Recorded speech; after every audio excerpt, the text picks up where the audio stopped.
Art inspires art. Paintings give rise to poems, poems spark songs and stories, and those stories evolve into films, plays, and new visual works all over again. All creativity feeds on itself in a constant cycle, and just as art influences art, artists influence one another regardless of status or recognition. I'm Sarah, and on today's episode of Frazetta Fridays with Frazetta Girls, I'm tackling one of the questions I hear all of the time. Who inspired my grandfather, Frank Frazetta? But before we get into it, please make sure to subscribe to our channel so we can keep making more videos about the one and only Frazetta. Frank grew up during the golden age of newspaper comic strips, illustration, and comic books, and he carried his admiration for many of those artists in his heart throughout his entire life. He absolutely loved E.C. Segar's art for thimble theater and filled his tablets with drawings of Popeye and Wimpy. For a while, he deliberately copied the style of Terry and the Pirates creator Milton Caniff, and the influence is obvious in his sketchbooks as well as in some of his first professional comic stories like Judy of the Jungle. He was greatly impressed by Roy Crane's shading techniques in Wash Tubs, Captain Easy, and Buzz Sawyer, but ultimately it was Hal Foster's Tarzan Sunday page that affected him most deeply. My grandpa said, "I liked a lot of guys for various reasons, not because they could draw particularly well, but because I enjoyed their stories and they gave me ideas, like Dick Tracy or Little Orphan Annie, but Foster was the best. He could do it all. It took me a little while to figure it out, but the more I looked, the more I realized just how good he really was." Al Williamson was absolutely crazy for Alex Raymond and Flash Gordon, and Raymond was good, but Foster's Tarzan was it for me. I idolized the guy. Frazetta was able to meet Hal Foster several times in the 1950s and early 1960s and liked him a great deal. His art meant so much to him that he was able to obtain several original Tarzan pages while he was in his late teens and kept them for over 60 years. When it came to the comic book artist of the day, Frank was very impressed by the art of Lou Fine, Mac Raboy, Reed Crandall, and especially Jack Kirby. He said his comic work was brilliant. It was great the way Captain America threw that damn shield, leaped and fought and crushed his enemies. I loved it. I emulated Kirby for a couple of years when I was a kid. Growing up, he also loved the pulp and book covers by J. Allen St. John, Arthur Rackham's fairy tale art, N.C. Wyeth's paintings for the Scribner's Classics. Treasure Island and Robin Hood were his favorites, and the wildlife paintings of Charles Livingston Bull, who used to live near the Bronx Zoo, which he'd visit almost daily to draw the animals. How much did Frank admire Bull, you might ask? Well, recently an early Frazetta original sold at auction that was a copy he did purely for himself of one of Bull's paintings of a crouching leopard. As he got older and began working in the comic book industry, Frazetta met and became friends with Al Williamson, and the two quickly began collaborating on stories for various publishers. Sometime around 1948, Williamson was taking classes at Bern Hogarth's Cartoonist and Illustrator School, and he made a point of introducing Frazetta to some of his fellow students, including Roy Krenkel, Nick Meglin, George Woodbridge, Angelo Torres, and Wallace Wood.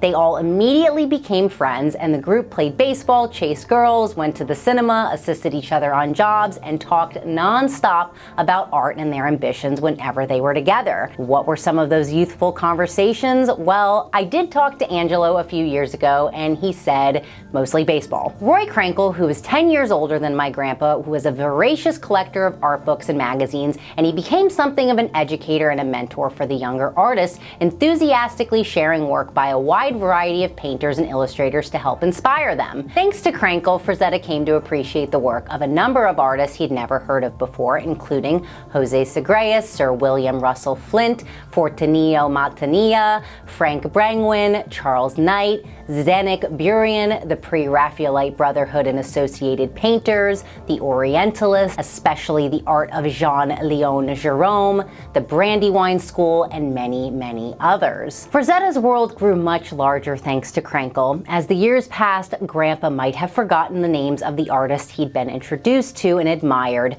but never their art. One name he never forgot, however, was Norman Rockwell. He had always loved Rockwell when he was young, but Krenkel showed Frazetta even more work he'd never seen before, and his regard grew with each painting. He said, "Some people today put down Rockwell for being corny, but they don't know what they're talking about. Nobody could paint like Rockwell did, and believe me, lots of guys have tried.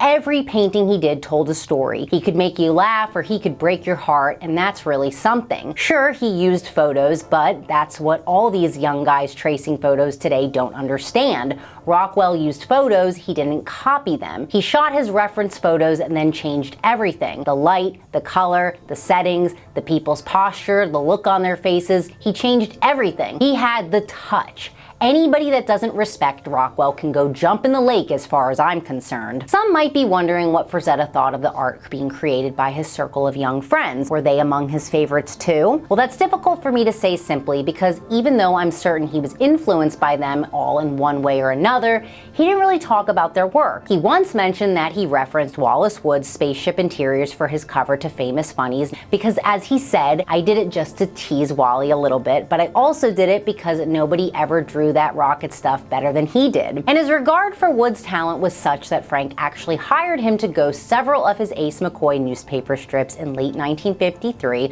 while he was recovering from some minor surgery. But what did he actually think about everyone else's art? Well, obviously he liked them all and respected them, especially since he worked with Williamson frequently in the 1950s and helped Krenkel with some of his paintings in the 1960s. But when it came to talking about the other artists, Frazetta tended to keep his opinions to himself. I think it was a matter of manners, and since everybody knew everybody else in those days, it was his demonstration of professional courtesy. My grandpa didn't gossip or tell tales and was always reluctant to critique others. He didn't want to be discouraging or insensitive. He was also very careful on the rare occasions that he gave praise. If he liked something, he'd say that's nice or that's really fine, or if he was really impressed, the ultimate compliment he'd pay another artist would be, that guy can draw. Frazetta carried that attitude forward as he left comics behind, and his career and reputation as a premier book cover and movie poster illustrator flourished. As fantasy and science fiction grew in popularity, younger artists, many of whom had been inspired by my grandfather's work, began to enter the marketplace. Many were unique and extremely talented, but some openly and unapologetically imitated the Frazetta style, even swiping his art for jobs for the same publishers Frank was working for, and he was aware of them all, the good, the bad, and the plagiarists. Grandpa never liked being compared to anyone and hated it whenever his art was mistakenly credited to someone else and vice versa. He once said in the exasperation, "It makes me nuts when I hear people describe this guy or that guy as from the Frazetta School. What school? That's all for the birds.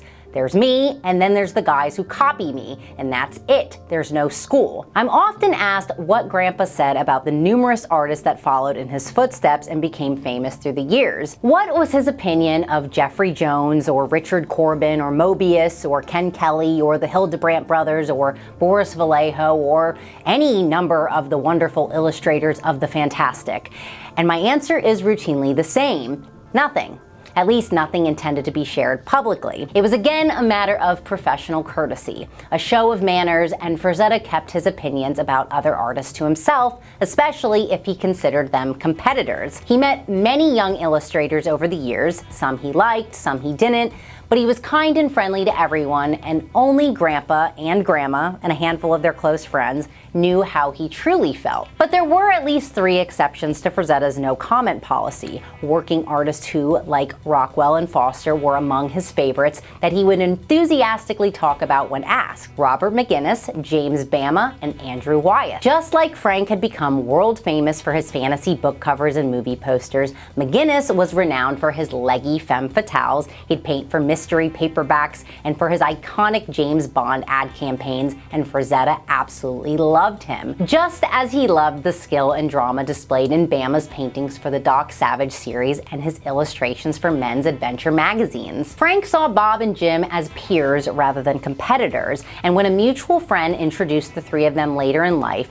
Grandpa was absolutely delighted to discover that McGinnis and Bama respected him as much as he respected them. They had a number of animated conversations, and since Bob and Jim had achieved great success painting Western art, my grandpa briefly considered considered following them into the gallery market. He ultimately didn't, but Frazetta seriously thought about it for a while because of his friends. And what about the last of the three artists I mentioned, Andrew Wyeth? That is a little bit more complicated because for many years, Frazetta simply didn't like his art. Wyeth, of course, was the son of one of Frazetta's favorite illustrators, N.C. Wyeth, and was unquestionably one of the best American artists of the middle 20th century. With paintings hanging in museums around the world, he was awarded the Congressional Gold Medal and was the first painter to receive the Presidential Medal of Freedom, none of which impressed Frank, and probably because he disliked the art world's class system that elevated fine artists and denigrated illustrators. Frazetta would sometimes sarcastically describe Wyeth as a barn painter and say he was bored by, in his words, all the drab winter landscapes and looking out at a farmhouse window. But with the revelation of the Helga pictures in 1986, Frank radically reevaluated his previous opinions of Wyeth. The story was that Andrew asked Helga Testorff, the caretaker to his neighbor,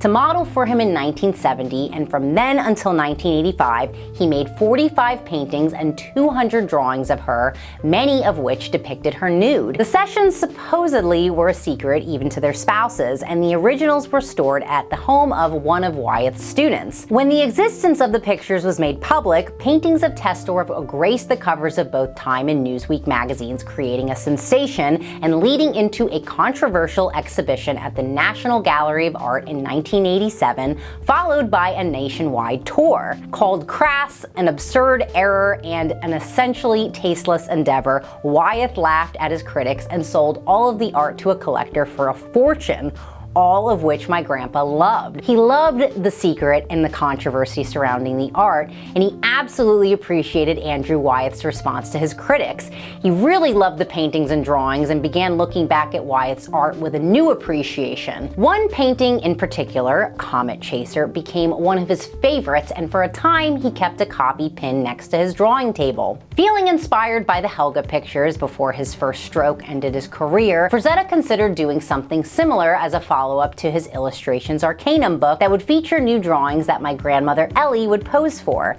My grandma, who was 60 at the time, rolled her eyes and told my grandpa to think again. Regardless of my grandma's feelings, I bet it would have been a great project. Well, thank you for watching. If you enjoyed this episode, please like, subscribe, and tell anyone who loves Frazetta about our channel.